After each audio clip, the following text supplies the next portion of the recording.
Hey there, it's Stephen Dubner. Today on the show, we are revisiting the first episode in a series we made last year about American culture and just how unusual it is.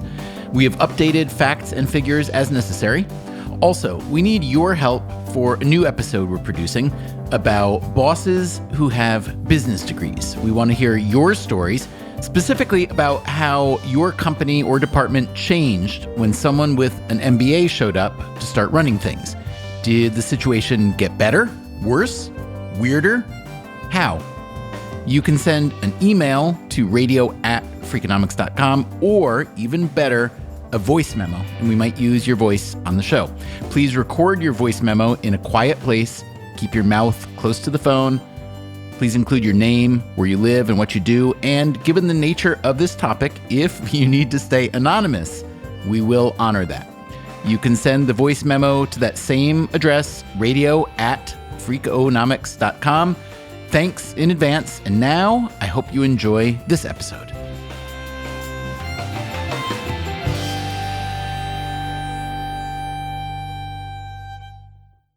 How much time have you spent thinking about what makes America, America? It may help if you're not originally from here. When was that moment that America became the most American America it could possibly be? Have you ever noticed how Americans are not stupid? I was so excited to be in America, I couldn't sleep. The comedians John Oliver, Hannah Gadsby, and Kumail Nanjiani all grew up outside the U.S. When you are trying to understand the nature of something, an outside view can be extremely helpful. Did you know there's an entire academic field called cross-cultural psychology? It's a subfield of psychology that tries to understand what's universal, what's similar, and what's culture-specific. Michelle Gelfand is one of the premier practitioners of cross-cultural psychology. After 25 years at the University of Maryland, she moved to the business school at Stanford. Why the business school? We're fiercely interdisciplinary. We do lab experiments, field experiments, computational modeling. We bring in neuroscience to understand all things cultural. You might think that someone who studies cross-cultural psychology also grew up abroad, or at least in some big city with a melting pot vibe. But no. I grew up on Long Island. You have to pronounce it right. Long Island, New York is the birthplace of the American suburb. And I had that typical, New Yorker view of the world, the cartoon where there's like New York and there's New Jersey, and then there's, the rest of the world. When it was time for college, Gelfand went all the way to upstate New York, Colgate University. She was majoring in pre-med, but then she took a semester abroad to London. I really had a lot of culture shock. And I was on the phone with my dad, and I said, it's really crazy all the differences between the UK and the US. Now, keep in mind, this was London, English-speaking London, not Uzbekistan or Botswana, even Mexico. Still, Gelfand's horizons were suddenly expanded, and her curiosity was triggered. The next day, I booked a trip to Egypt. I was there and later on in travels to the Middle East and working on a kibbutz and elsewhere that I started recognizing this really powerful force of culture that was incredibly important, but really invisible. I came back to Colgate and I shifted from pre-med into what turned into a career of cross-cultural psychology. In 1990, when Gelfand was a graduate student, she followed the news as Iraq invaded Kuwait. U.S. President George H.W. Bush made clear to Iraq's Saddam Hussein that this wouldn't stand, but Bush also wanted to avoid going to war with Iraq. I was watching this negotiation between Tariq Aziz and James Baker. Baker was Bush's Secretary of State. Aziz was Hussein's deputy prime minister. President Bush had framed these negotiations as going an extra mile for peace. And there was discussions in the cross-cultural psychology community about how James Baker's kind of unemotional communication style was received as, this is not so serious in terms of Tariq Aziz's understanding of Americans' intentions. But it was serious. The negotiations didn't work out. The U.S. assembled a coalition of allies. Just 2 hours ago. And invaded Iraq. Allied air forces began an attack on military targets in Iraq and Kuwait. These attacks continue as I speak. And I thought if these kinds of cultural differences are happening at the highest levels, we better start understanding this stuff. The reason we reached out to Michelle Gelfand is that I want to understand this stuff better too. Let me give you a little background. On many Freakonomics radio episodes, we'll hear about some idea or policy that works well elsewhere in the world but hasn't taken root in the US. In Germany, for instance, labor unions often have a representative on company boards, which can radically change the dynamic between companies and employees. We have interviewed dozens of academic researchers about lowering healthcare costs or improving access to childcare or building smarter infrastructure or creating a more equitable economy. And so often, they'll just point at some other country on the map. They'll say, the Scandinavians have great childcare and family leave policies. Or they'll say, China has built more high-speed rail in the past few years than the US has even thought about. So naturally, the next question is, can't the US just borrow these Scandinavian and Chinese and German ideas and slap them on top of the American way of doing things? The answer to that is usually no, you can't. Why not? Because for all the so-called globalization of the past half century or so, the US still differs from other countries in many ways, historically, politically, and, yes, culturally. Culturally, maybe more than anything. One of the defining features of Americanism is our so-called rugged individualism. You might even call it wild individualism. It is part of our founding DNA. This individualism has produced tremendous forward progress and entrepreneurial energy, but it can make life harder for the millions of Americans who aren't so entrepreneurial or rugged or individualistic. The American model is among the most successful and envied models in the history of the world, but it is also a tremendous outlier. You can see this on many dimensions: how we work and travel, how we mate and marry, how we care for our children and our elderly, how we police, how we conceive the relationship between the individual and the state, even how we manage death. So it's hard to simply transplant another country's model for education or healthcare, no matter how well it might seem to fit. This realization is what led to today's episode of Freakonomics Radio. We'll call it The US is Very Different from Other Countries, so let's stop pretending it's not. It is the first in a series of episodes where we'll look at different pieces of that difference. Today, an overview of the cultural differences. We will learn which countries are tight, which are loose, and why. We'll find out what it means to be weird, although not weird in the way you're thinking. And yes, we will talk about what makes America America, at least as seen through the eyes of Kumail Nanjiani, who was born in Pakistan. I was so excited to be in America, I couldn't sleep. My uncle's like, hey, I have something to show you. My first day in America, he showed me the Macy's Thanksgiving Day Parade. And I was like, this is every day in America, as advertised.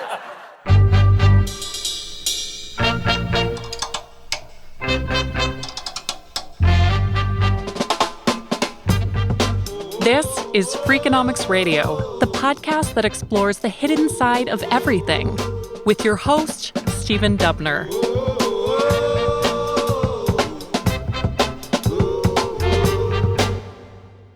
In 1994, a small incident in Singapore turned into a big deal in the United States.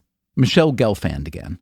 This American teenager from Ohio, Michael Fay, was in Singapore and was arrested and charged with various counts of vandalism and other shenanigans. Michael Fay wasn't a tourist. He was living in Singapore with his family, attending an American school. And it caused a real international crisis because the Singapore government gave him what was then classic punishment, which was caning. Caning as in a spanking, basically, on the bare buttocks with a half-inch thick rattan cane. In the U.S., various newspapers covered the story. The TV networks, too. A young American has been sentenced to a caning for an act of vandalism. And it got the attention of President Clinton. It's the first I've heard of it. I'll look into it. Clinton went to negotiate to say, hey, this is just totally inappropriate, this punishment. And the Singaporean government's reaction was, look, this is our culture. If you're violating the social order, you're going to be punished. So the Singapore government says, look, this is our culture. The rest of that sentence didn't have to be said. It was, and your culture, your American culture, is very different. At this point, we should probably define terms. What is culture? Yeah, it's a classic question. It was back in grad school that Michelle Gelfand first asked herself this question. I was planning to become a cross-cultural trainer to work at the State Department and train people to understand culture. This interest goes back to those negotiations between Jim Baker and Tariq Aziz. But Gelfand saw an even bigger question. How can you understand culture if you don't know exactly what it is? So what is it? It's like the story of two fish where they're swimming along and they pass another fish who says, hey, boys, how's the water? And they're like, what the heck is water? Here's another culture metaphor, another watery one, from the Dutch culture scholar Gert-Jan Hofstede. Culture is the ripples on the ocean of human nature. It's the tiny differences in sociality. Culture is about, if you are a part of a society, you're like one drop in the Mississippi River. You may decide to go another way, but that doesn't make the river change. Scholars in this realm have a general agreement on what culture is and what it's not. Culture is not genetics or biology or individual characteristics. It's more about how individuals are acted upon by the people and institutions around them. And they often don't even realize they're being acted upon. Culture is information stored in people's heads that got there via some kind of learning process, usually social learning. That is Joe Henrich, a professor of evolutionary biology. And this can include motivations, heuristics, biases, beliefs. It's trying to include all the stuff that we acquire as a consequence of growing up in different environments and contrast that with things like our sex drive, which doesn't seem to be acquired by observing others. So culture is about values, beliefs, absorbed ideas, and behaviors. But here's the thing about culture. It can be really hard to measure, which is probably why we don't hear all that much about the science of culture. When something is not easily measured, it often gets talked about in mushy or ideological terms. Michelle Gelfand wasn't interested in that. She did want to measure culture and how it differs from place to place. She decided that the key difference, the right place to start measuring, was whether the culture in a given country is tight or loose. All cultures have social norms, these unwritten rules that guide our behavior on a daily basis. But some cultures strictly abide by their norms. They're what we call tight cultures, and other cultures are more loose, they're more permissive.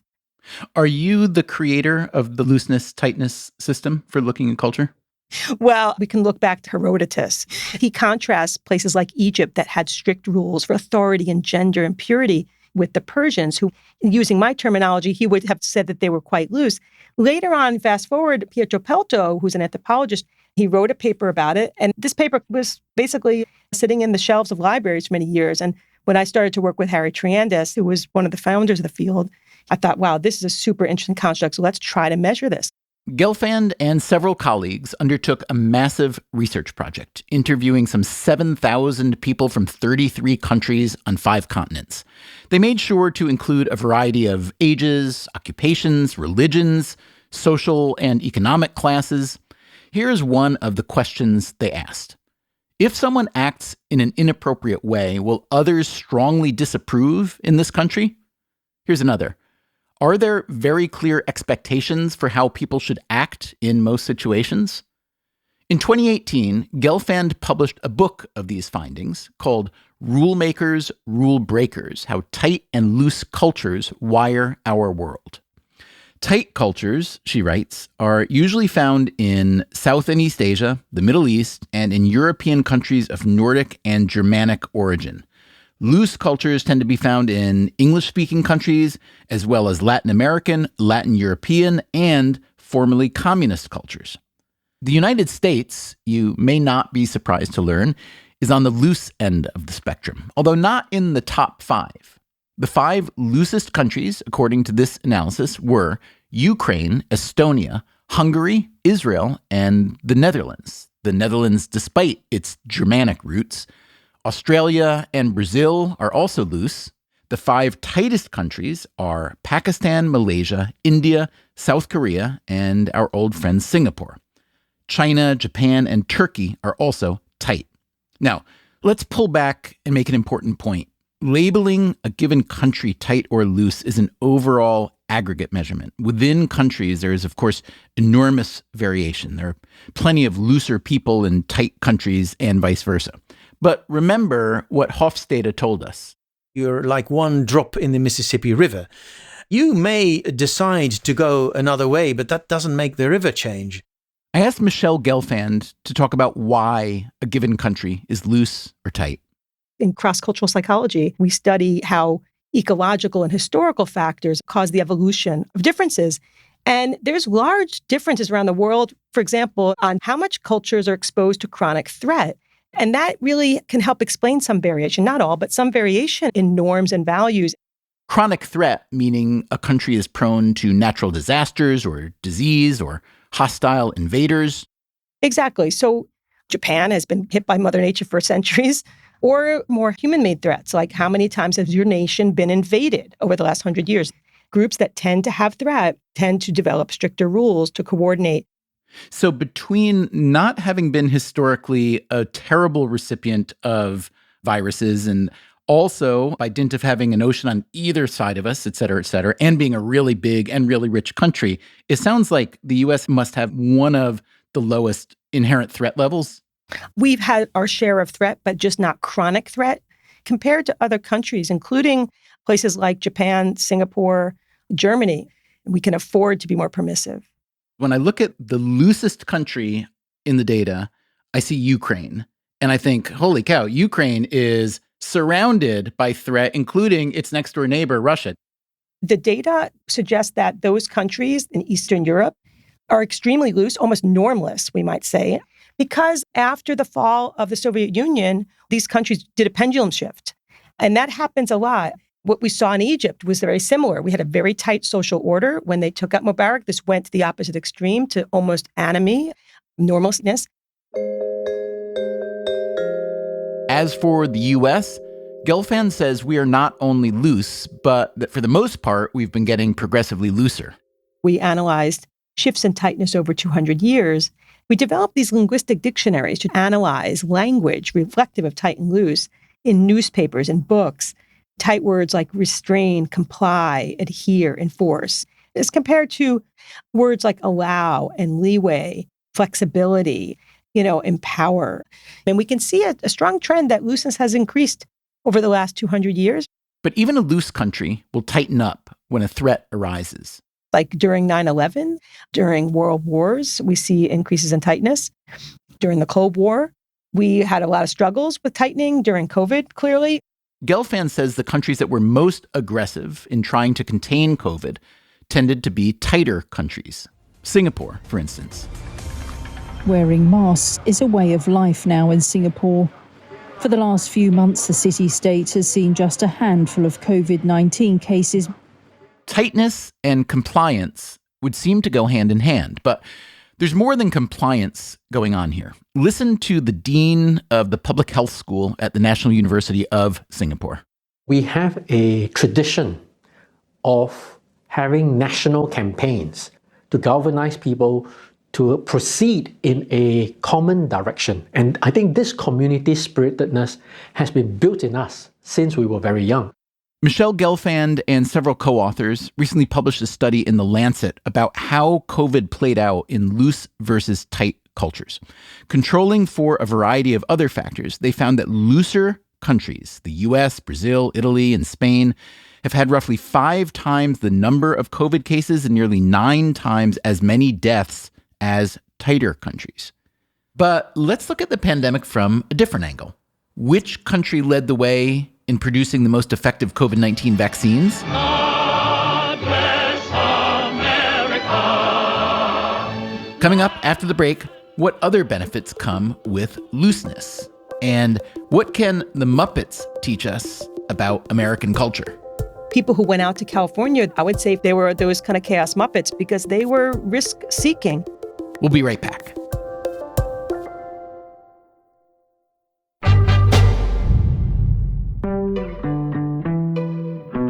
We've been talking today about what makes America so American. The cross-cultural psychologist Michelle Gelfand has been explaining the differences between tighter countries like Singapore and Germany and looser countries like the US. Tightness may produce compliance, especially during a public health emergency like COVID-19, but looseness can drive innovation and creativity. The U.S. is one of the most creative places on the planet. Like you saw in the U.S. trying to locate COVID in sewage. That's a crazy creative solution to try to deal with the pandemic. Gelfand has spent a lot of time trying to understand how a given country's looseness or tightness affects everyday life. Once you begin looking for evidence, you see an almost infinite array of examples. Investing, for instance. There's some research coming from University of Georgia that found that buying and selling of stocks was more synchronized in tighter cultures as compared to looser cultures. A tight country like Germany tends to set strict limits on noise with mandated quiet hours. New York City, meanwhile, has been called not just the city that never sleeps, but the city that never shuts up. Tight countries tend to have very little jaywalking or littering or, God forbid, dog poop on the sidewalks. You can even see the evidence in the clocks that appear on city streets. In Germany and in Japan, the clocks are really synchronized. In Brazil and Greece, you're not entirely sure what time it is. You might think that these relatively minor differences don't add up to much. Gelfand would disagree. She says these are merely visible indicators of a country's tightness or looseness, and it's what you don't necessarily see that shapes a given country's culture. By the way, Gelfand doesn't really take a position on whether loose or tight is superior. She argues that both styles have their upsides and their downsides. A loose country, like the US, tends to do well in creativity and innovation, in tolerance and openness, in free speech and a free press. The downsides of looseness are less coordination, less self-control, more crime and quality of life problems. In societies that are tighter, there's more community building where people are willing to call out rule violators.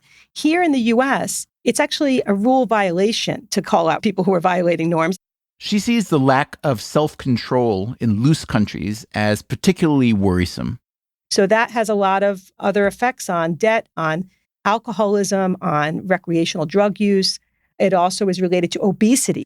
Apparently, like over 50% of cats and dogs in the U.S. are obese. Get out of here. My own sweet Portuguese water dog, Pepper, I mean, that dog is just gigantic. She likes to eat human food and she doesn't love to exercise. She's not very disciplined. You could argue that Pepper's owner is the one who isn't very disciplined. I hate to call out Michelle Gelfand, but even in the loosest of cultures, dogs don't typically have unfettered access to food. But maybe that's part of living in a loose culture too. We ascribe agency even to our pets. In any case, here's how Gelfand breaks down the upsides and downsides of tight cultures. Essentially, they are the opposite of the loose attributes.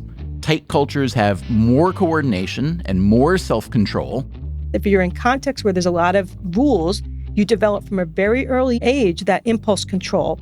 This leads to less obesity, less addiction, and there's less crime in tighter cultures. Those are the upsides. The downsides, less innovation, less openness to ideas that challenge the status quo, and less tolerance for differences in religion and race. In one experiment, Gelfand sent a bunch of research assistants to different places around the world. They were trained to ask for help in city streets and in stores. And in one condition, I had them wearing these fake facial warts, like you can buy them on the internet. In another condition, they were wearing tattoos and nose rings and purple hair. And in a third condition, they were wearing just their face. Gelfand wanted to learn where they would get the most help. And it was fascinating because when people were wearing their normal face, there was no difference. No difference, that is, between tight and loose cultures. But when people were wearing those really weird nose rings or those facial warts, they got far more help in loose cultures. There's far less stigmatization of people in terms of their race, their religion. This does not mean that no one in a loose culture like the US is stigmatized or mistreated. We have a lot of work to do, there's no question, but relatively speaking, we have more tolerance. Again, it's worth repeating that no culture is a monolith. How do racial and ethnic minorities fit into the American looseness? We hear these terms like America's melting pot, or folks who talked about salad bowls to describe what America is. That is Mark Anthony Neal of Duke University.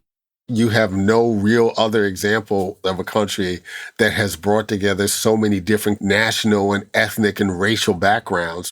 Neal is a professor of African and African American studies. He has written several books about what music and other pop culture has to say about the broader culture. We think about improvisation in the context, obviously, of creative and musical terms, but it's also a way of always having to adapt to the changing political, social, and cultural realities. And I think that is a hallmark of African-American culture in this country. And how does a scholar like Neal think about culture per se? I think it's helpful to think about culture in terms of a big C and a little c.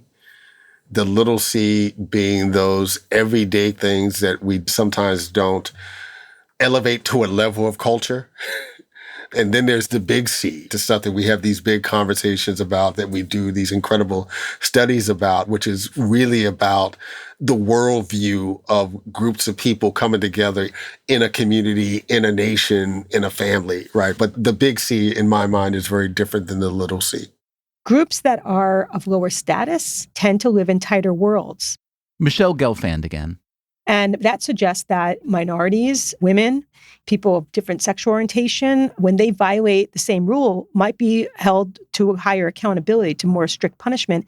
For example, we asked bank managers some years ago to look through scenarios of people violating organizational rules, like coming to work late, staying on the phone too long, maybe checking their email. And we manipulated whether their names were like Jamal or Letitia versus Brad and Lorna. These are stereotypical names. And we found that people from minority or even women backgrounds were seen as violating something more severely and were subject to higher punishment without even people realizing this. So the general rules of a loose or tight culture may not be consistently applied to all populations. And there are other inconsistencies, especially in a country as large and diverse as the US. For instance, where you live. We have a whole new map of the US where we can actually rank order the US 50 states in terms of how much threat they have. Because remember, threat is what can drive tightness. Places in the South have tended to have more natural disasters. They tend to veer tighter on our measures than places on the coast. Also, the people who settled in different areas in the US brought with them their own cultural norms and values and set the stage for different levels of tight loose within the nation. Where's the loosest place in America? I would say it tends to be California. Now, California is a really exception because it has a lot of threat. But somehow that diversity and that early celebration of permissiveness has overridden that. People tend to be super creative and there's a lot of negotiation of rules. Mobility also produces looseness because it's harder to agree upon any norm. The people that came to New York early on in the early 1800s, they were from all sorts of different cultural backgrounds. And that's helped to produce the looseness that exists to this day. People who went out to California, I would say if we gave them the tight loose mindset quiz, they were probably on the looser mindset. They were those kind of chaos Muppets because they were risk seeking. What's a chaos Muppet, you ask? The lawyer and journalist Dahlia Lithwick once argued that every living human can be classified according to one simple metric. Every one of us is either a chaos Muppet or an order Muppet, essentially loose or tight. Consider the prominent Muppets, Bert and Ernie. Ernie, don't eat those cookies while you're in your bed, huh? Why not, Bert? Because you get crumbs in the sheets, that's why. And if there are crumbs in the sheets, they'll get in your pajamas. And if you get crumbs in your pajamas, they'll make you itch. Oh, gee, I don't like to itch, Bert. We should note that Bert and Ernie, despite their differences, are very dear friends. This suggests that looseness and tightness can coexist. It suggests that, as in most things in life, balance is desirable. I do work with the U.S. Navy and other organizations that are trying to have that kind of balance, like the military should be tighter than tech. Nevertheless, you might be able to intentionally create pockets of looseness so you can have more balance. That's what we call tight-loose ambidexterity. What does an institution like the Navy see as the upsides of more looseness? Having more adaptability, more innovation.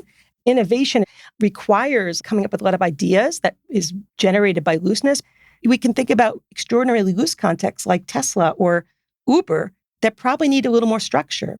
You can think about it at the household level. Truth be told, I veer somewhat loose. My husband is an attorney. He veers tighter. And how does that work out? Well, it requires a lot of negotiation.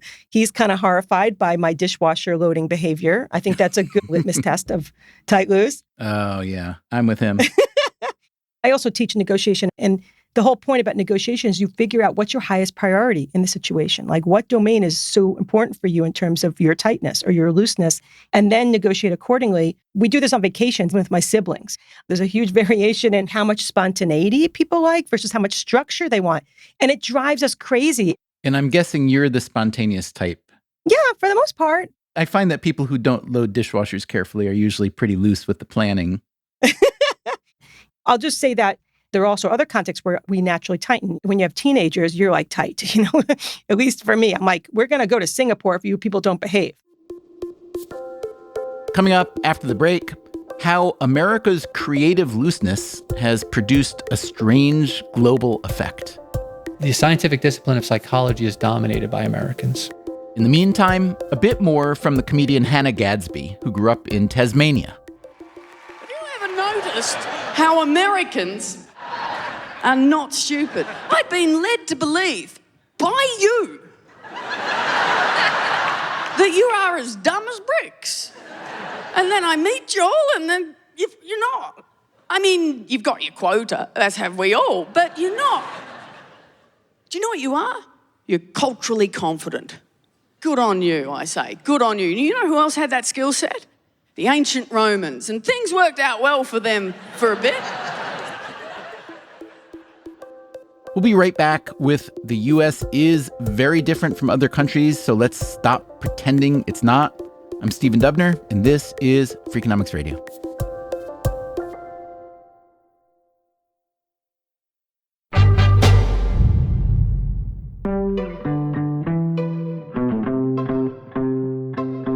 The cross-cultural psychologist Michelle Gelfand has been telling us about loose and tight cultures around the world. The U.S. is overall relatively loose, but there's something else to be said about American culture. We are supremely weird.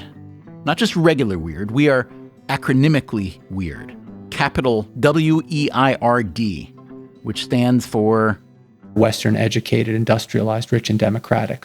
In case you missed it, that's Western, educated, industrialized, rich, and democratic. And here's one of the people who created the weird designation. I'm Joe Henrich. I'm a professor of human evolutionary biology at Harvard University. Henrich and a couple of colleagues came up with the weird label when he was teaching at the University of British Columbia. He was a professor in both the economics and psychology departments, which was weird in its own way, lowercase weird, since Henrich had never taken a course in either subject. He started out as an anthropologist, but he began mixing and matching disciplines to suit his curiosity. Here's how he describes himself these days. I'm a researcher who tries to apply evolutionary theory to understand human behavior and human psychology, and particularly culture. So how it is that we acquire ideas, beliefs, and values from other people, and how this has shaped human genetic evolution. And I'm particularly interested in how it's shaped our psychology. In 2016, Henrich published a book called The Secret of Our Success: How Culture is Driving Human Evolution, Domesticating Our Species, and Making Us Smarter. Stripped of our culturally acquired mental skills, he writes, we are not so impressive when we go head-to-head in problem-solving tests against other apes, and we certainly are not impressive enough to account for the vast success of our species. Henrik recently followed that book with another one called The Weirdest People in the World, How the West Became Psychologically Peculiar and Particularly Prosperous. And the case I make is it's been highly unsuccessful to just pick up institutions that evolved in Western societies and transport them to drop them in Africa or the Middle East or places like that, because there needs to be a fit between how people think about the world, their values, worldviews, motivations, and the affordances of the institution. This is the flip side of the idea we started out with in this episode. That is, why it's hard for the U.S. to simply import successful policies from elsewhere. Henrik is saying that the export of American ideas isn't necessarily easier.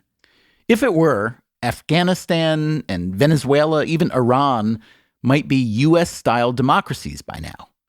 It's hard in either direction, not just because some cultures are tighter than others. Henrik argues that national psychologies can be quite particular, but that you may not appreciate that if all you read is the mainstream psychological research. And that's because the vast majority of the research subjects are weird. One study of the journals in social psychology shows that 96% of all subjects in social psychology come from societies that are Western educated, industrialized, rich, and democratic. If you just look at Americans, it's 70% American. So the scientific discipline of psychology is dominated by Americans. And why is that a problem? Because Americans and Westerners more generally are psychologically unusual from a global perspective. So if you only want to talk about American psychology, you're fine. But if you want to talk about humans, Homo sapiens, then you have a generalization problem. Can you give me a good example of an idea or a theory that I might come across in a Psych 101 textbook that would just be so American that it wouldn't really be useful if you actually care about humans? This probably wouldn't be in a psych textbook, but something like the ultimatum game. The ultimatum game is famous among social scientists. It's an experiment developed in the early 1980s by, among others, the German economist Werner Guth. Here's how it works.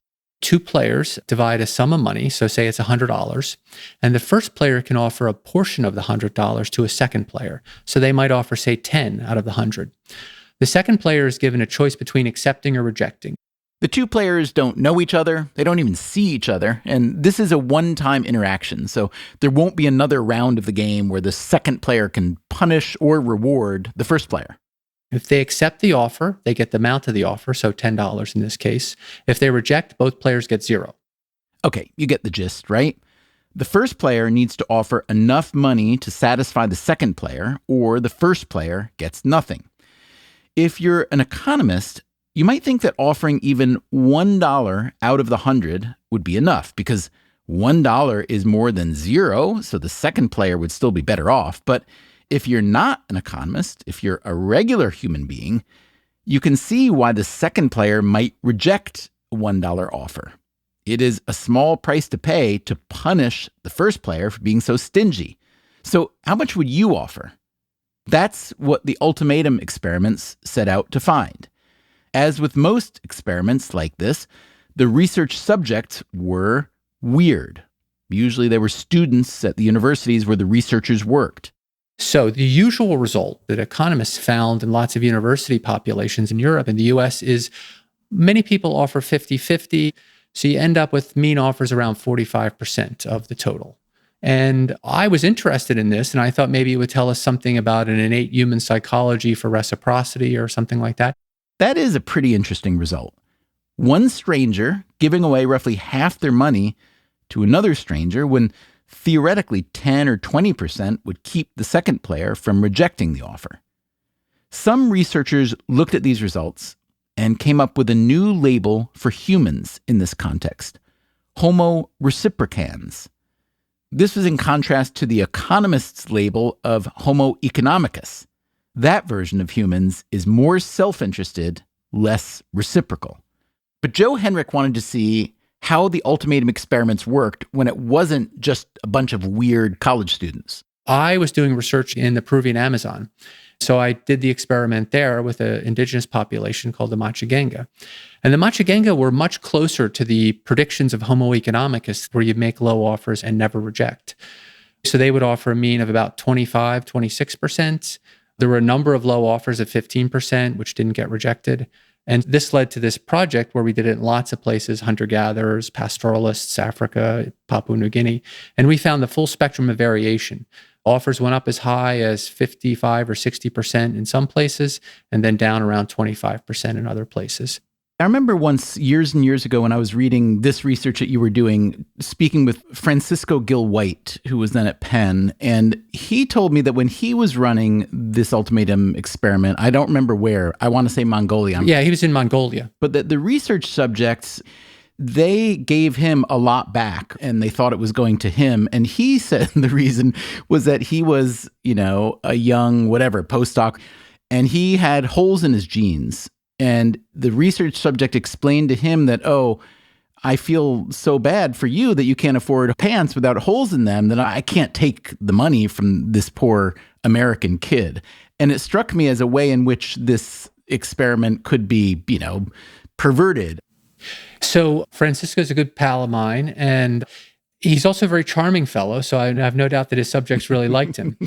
I do think that particular story is idiosyncratic to his experience, but we tried to address that. So after we ran that first project, we redid the entire project, and we took concerns like the one Francisco had, and we made sure that the subjects knew that the money was coming from an organization, that the giver did not get any of the money. We ratcheted up our levels of anonymity. We put in a bunch of other checks and controls. What Henrik discovered from running these experiments in different parts of the world is that the results vary a lot. This suggests that every time a social scientist runs an experiment whose research subjects are weird, that's capital letter weird, the results of that experiment may be meaningful in the US and some other places, but quite likely not in others. So again, if you want to talk about Americans, you're okay. But if you want to talk about humans, then you have a problem. This feeds back into what Michelle Gelfand was talking about earlier in the context of geopolitical negotiations. If these kinds of cultural differences are happening at the highest levels, we better start understanding this stuff. So if you base your understanding of a given culture on a body of research that fails to include them, you'll likely fail to understand how that culture thinks, whether we're talking about another country or a group within your own country. This failure leads to confusion at the very least, but quite possibly deeper misunderstandings, perhaps all the way up to hatred and violent conflict. So, yeah, that is weird.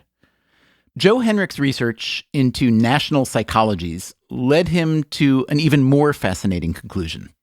This is where he combines all his academic interests, not just economics and psychology, but also anthropology and evolutionary biology. Remember what he said earlier. So how it is that we acquire ideas, beliefs, and values from other people, and how this has shaped human genetic evolution.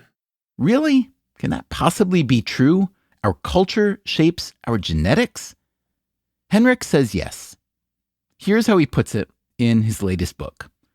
You can't separate culture from psychology or psychology from biology because culture physically rewires our brains and thereby shapes how we think. One example he gives is literacy.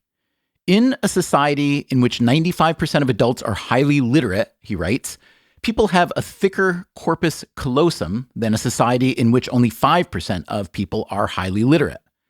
The corpus callosum is the bunch of nerve fibers that unites the two brain hemispheres. People in the less literate society, meanwhile, would have better facial recognition skills. Here's another example. People from more individualistic societies tend to focus on central objects.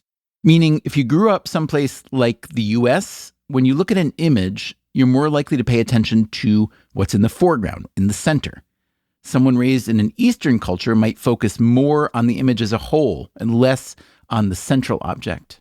This cashes out in an ability to make better abstract or absolute judgments. So if you ask people to judge the absolute lengths of two lines, people in more individualistic societies tend to get that right, whereas people from less individualistic societies tend to be better at making relative size judgments. Michelle Gelfand has another example of how culture shapes perception. One of the areas of cultural study that first hooked her had to do with optical illusions.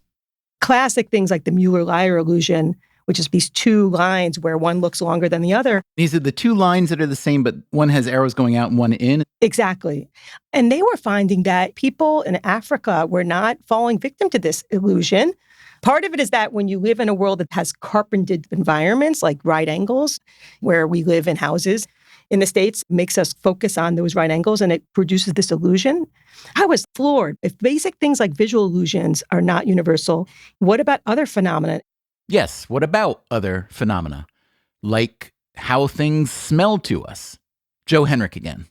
In some societies, people really attend to scent, and they have a complex set of language terms that have the equivalent of basic color categories for scents. They're able to make finer distinctions in terms of their olfaction, whereas we usually describe a scent by saying something that it smells like. There are also auditory differences. Some people grow up speaking languages like Mandarin, where you have to learn to distinguish words just by the tone. And that's going to cultivate certain tonal abilities, which could feed into certain kinds of music and things like that. Henrich's next example is more behavioral than physiological. It has to do with conformity. There's something called the Asch conformity test, where you have confederates of the experimenter give the same wrong answer to an objective problem. And then you see how often the subject wants to go along with the other people, as opposed to give the answer they would give if they were by themselves. When they're by themselves, the vast majority of people who do this experiment get the right answer, like in this archival tape of an Asch conformity test. 3. But then the experimenter's confederates come in. But on the third trial, something happens. 2. 2. 2. 2. 2. The subject denies the evidence of his own eyes and yields to group influence. When Americans did this experiment, a third of them conformed and gave an obviously wrong answer. The same experiment was done in other non-weird countries like Zimbabwe and Japan. If you go to other societies, people are much more willing to give the same wrong answer to go along with others. It turns out that Americans were among the least likely to conform. Relatedly, Americans place a high value on being consistent across different situations. You want to be the same self, regardless of who you're talking to or what context you're in. Whereas in other places, it seems to be okay to morph and shift your personality depending on your context. So the picture that emerges from these findings is that Americans are less likely to conform in the name of social harmony, and we also treasure being consistent, expressing our true selves regardless of the context. If you wanted to reduce this to a slogan of Americanism, it might be something like, "I am me, deal with it." This fits quite snugly with the fact that the US has been found to be the most individualistic culture in the world. We may not be the very loosest culture, but we are number one in individualism. Which doesn't mean egoism, but it could go that way. It means, I did it my way. This man has proof of our individualism. We met him earlier, but just briefly. Here's a proper introduction. My name is Gert-Jan Hofstede. I'm a professor of artificial sociality at Wageningen University in the Netherlands. The study of culture is a family business for Hofstede. His late father was a social psychologist who devised a system to rank countries on several dimensions, including their level of individualism versus collectivism. In an individualistic society, a person is like an atom in a gas. It can freely float about, and life is an adventure. The best thing you can become is yourself. And in a collectivistic society, a person is like an atom in a crystal. Whether proud or not, whether happy or not, it has a position and it should stay there. On the next episode of Freakonomics Radio, Hofstede will guide us through the other dimensions of sociality. He will pinpoint the ways in which the U.S. is an outlier among the nations of the world. To hold you over till then, we'll leave you with a patriotic tribute from one last transplanted U.S. comedian. When was that moment that America became the most American America it could possibly be? John Oliver grew up in England. Baseball! ripples were hit from the deck of a warship from a needlessly inflatable batting cage out into the ocean where they were caught by people on jet skis. That is not just the most American thing that's ever happened. Those should be the new words to your national anthem. Oh, say, can you see the home run I just hit? We'll be back next week. Until then, take care of yourself, and if you can, someone else too. With explosives. Freakonomics Radio is produced by Stitcher and Renbud Radio. We can be reached at radio@freakonomics.com. This episode was produced by Brent Katz. Our staff also includes Neil Carruth, Gabriel Roth, Greg Rippin, Zach Lipinski, Ryan Kelly, Rebecca Lee Douglas, Julie Canfer, Morgan Levy, Eleanor Osborne, Jeremy Johnston, Jasmine Klinger, Emma Terrell, Lyric Bowditch, Jacob Clementi, and Alina Kuhlman. Our theme song is Mr. Fortune by the Hitchhikers. All our other music was composed by Luis Guerra. If you like this show or any other show in the Freakonomics Radio Network, please recommend it to your family and friends. You can get the entire archive of Freakonomics Radio or any of our shows on any podcast app. If you'd like to read a transcript or look up the show notes, you can find that at freakonomics.com. As always, thanks for listening. I'm guessing economists are the tightest of the social scientists, yes? I mean, I don't have the data, but I would bet the college education funds for my kids on that.